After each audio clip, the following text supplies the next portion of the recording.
to cyberbullying.org, over 50% of teens have experienced cyberbullying. However, that number may be higher due to many victims not reporting the cyberbullying because they feel like they will not be believed because there may be no evidence due to the bully deleting all the evidence that they have on their end. Cyberbullying is a huge problem in the United States and also the world because technology is a huge part of the world. Huge part. We all want to be on our phones every single day. According to a survey, teens say that cruel behavior takes place 92.6% of the time on Facebook, 23.8% on Twitter, 17.7% on the phone or messages, and 15.2% on instant messaging apps. This is a huge problem because teens and victims don't feel safe online. The media often talks about cyberbullying, but they do not talk about how cyberbullying is different than traditional bullying, the symptoms of cyberbullying, and how to stop it. First of all, cyberbullying is different than traditional bullying because it takes place on the internet, therefore not allowing the victim to confront their bully. So most of these instances are anonymous, therefore the child does not feel like they can do anything about it. They feel like it's their fault. According to an article on onlinesense.org, bullies will often make up fake social media profiles so that they cannot be traced back to them, so that they can do this over and over and over again to many and many different people.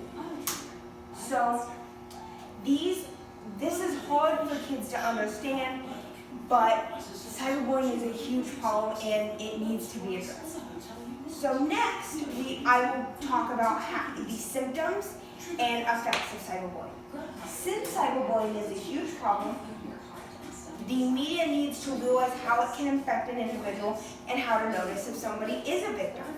So according to an article on onlinecampbellsville.edu, emotional symptoms are the most severe of all the symptoms because it not only affects the victim, it affects their close friends because that is who they take their anger and sadness out on. The most severe are the aggression and the mood swings that they will sometimes have. Also, victims can have thoughts of self-doubt because they do not know why people are going at them. Why is this happening to me? Why? Also, there are many symptoms to notice who is a cyberbullying victim. Some of the most common ones are hiding their technology so other people cannot see because they feel like it's their fault, so they feel shame. Another one is withdrawing from friends and failing behind in schoolwork because they feel like they just don't want to talk about it because they feel like nobody's going to be on their side. So they kind of close in on themselves.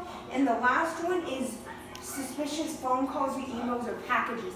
This cyberbullying often not only happens online, it also can go into traditional bullying because then bullies, if they feel like they're not getting to the victim enough, they will send packages. They will make sure that this victim feels left out and feels like isolated. There we go. According to stopbullying.gov, any type of bullying can cause depression, which can lead to suicide or attempted suicide.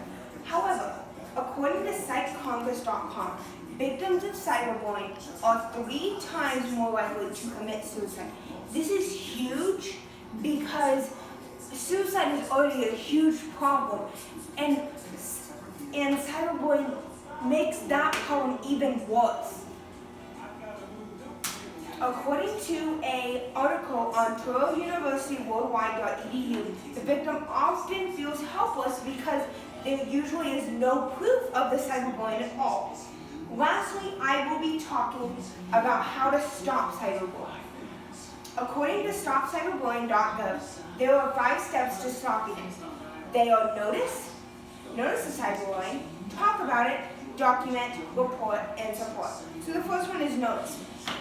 Out of the symptoms and signs I told you about, mentor needs to notice them and say, hey, this is not like this child. What is wrong? Second one is talk about it. Once you notice the symptoms and realize, hey, this is not like this kid, the mentor needs to go to them and say, hey, something's going on. Do you want to talk to me about it? Because I am here for you. I am here to talk to you about it. And often the student finally realizes, hey, somebody believes in me, so they will often disclose to this mentor. Third, document. Document all of these cyberbullying instances, whether that means IMs on Instagram, IMs on Facebook, whether that means text messages, whether that means phone calls, voicemails, anything, you need to put that in a spreadsheet or something. 4, report. Go to the authorities and report it, even if the bully is not charged or anything.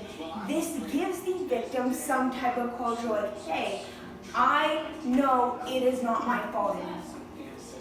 Fifth and the most important, support. Even if nothing goes right, nothing happens with the case or whatever, the victim often feels as if they are not supported, and this needs to be addressed.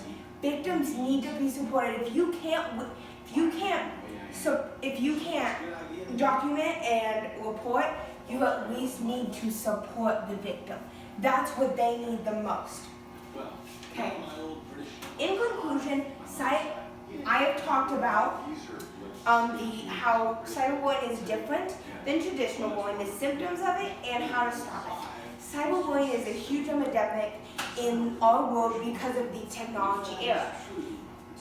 Cyberbullying can easily be stopped if people like you and me take action when you see something that you know is not right. Even if you don't know the person, you do not say, it's not our business. It is your business, because we all need to be kind to one another. Thank you.